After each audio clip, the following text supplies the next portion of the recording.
어머나 어머나 아니 저 위험한 걸 두고 편의점에 왜 간대요 세상에 하재근 평론가님. 그러게 말입니다. 저 위험한 걸 들고 편의점에 가면 안 되는데 저거 말고도 위험 물질이 하나 더 있었습니다. 네?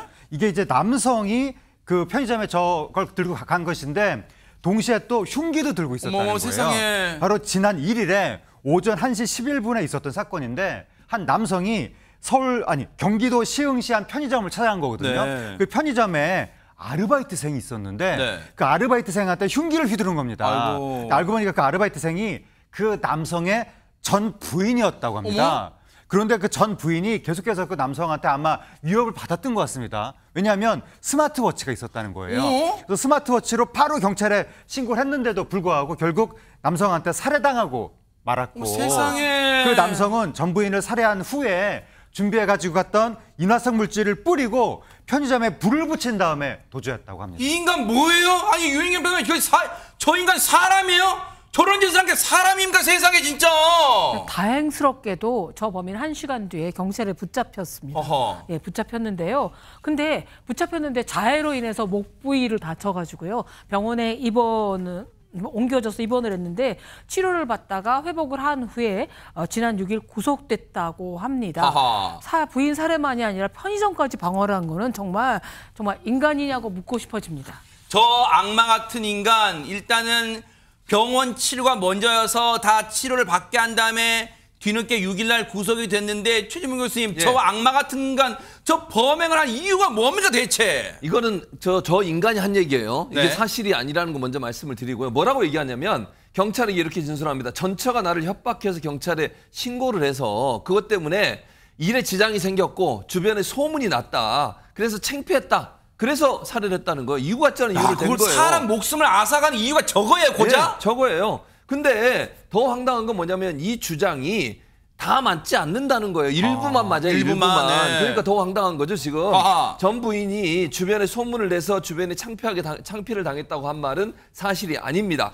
왜냐하면 소문은 나지 않은 것으로 경찰 조사 나타났고요. 확인했군요, 경찰이네. 그렇습니다. 또 전 부인이 남성을 경찰에 신고한 건 맞아요. 그래요? 신고를 했지만 네. 그 협박이 남성이 전 부인에게 지속적으로 연락을 하거나 찾아오는 것이 문제가 돼가지고 그런 수법으로 협박을 해왔기 때문에 신고를 한 거예요. 먼저 나쁜 짓을 했군요. 원인 그렇죠. 제공했네, 원인 제공을. 본인이 원인 제공을 한 거죠. 근데 네. 본인이 협박을 받았다고 얘기하잖아요. 그러니까 말이 안 되는 건데 변처가 나를 협박했다는 말도 실제 경찰 조사를 해보니까 본인이 전 부인을 협박했던 것으로 나타났습니다. 우리가 영화 제목을 안 떠올릴 수가 없어요. 허준현 변호사님 진짜 악마를 본 거예요, 지금 우리가. 그러니까요. 저 창피함 누가 만들었나요? 본인이 자초한 겁니다. 그러네. 그런데 괜히 이미 이혼해서 아무런 관계도 없는 전처에게 저렇게 협박하는 것도 모자라서 세상에. 살해까지 하다니 너무나 충격적입니다. 어떻게 사람이 그런 생각을 할 수 있어요, 진짜. 자기 전 부인을 이제 살해할 생각을 할 수 있어요, 진짜. 그러니까요. 설령 무슨 일이 있었다고 하더라도 사람의 목숨을 빼앗는 방식으로 이렇게 한다는 거는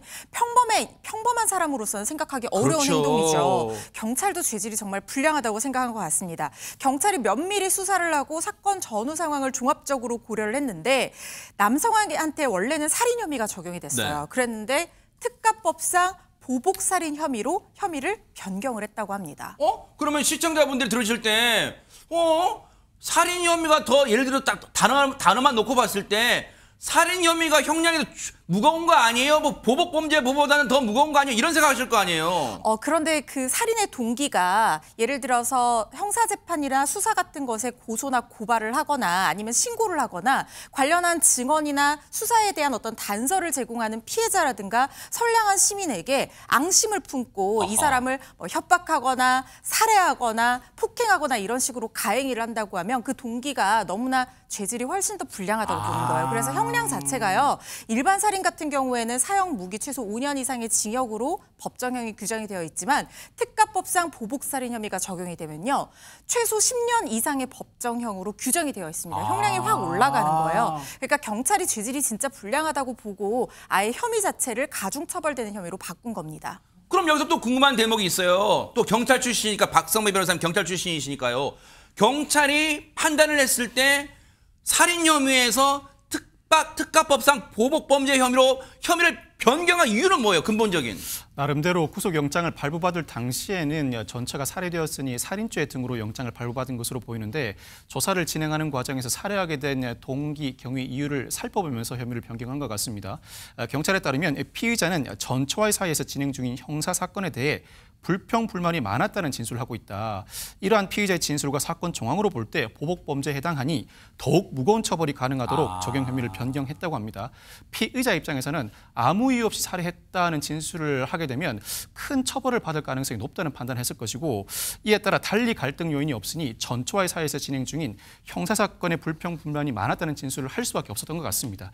자연스럽게 특가법상 보복범죄가 적용될 수밖에 없었던 것 같고 현재 피의자가 구속 송치된 상황이라 검찰이 보강 조사를 한 뒤 기소할 것으로 보이는데 사실 살인 범죄를 저지르지 않았어도 현주 건조물 방화죄로도 이미 구속 사유입니다. 여기에 살인, 더군다나 특가법상 보복 목적 살인이라면 상당한 중형 선고는 불가피해 보입니다.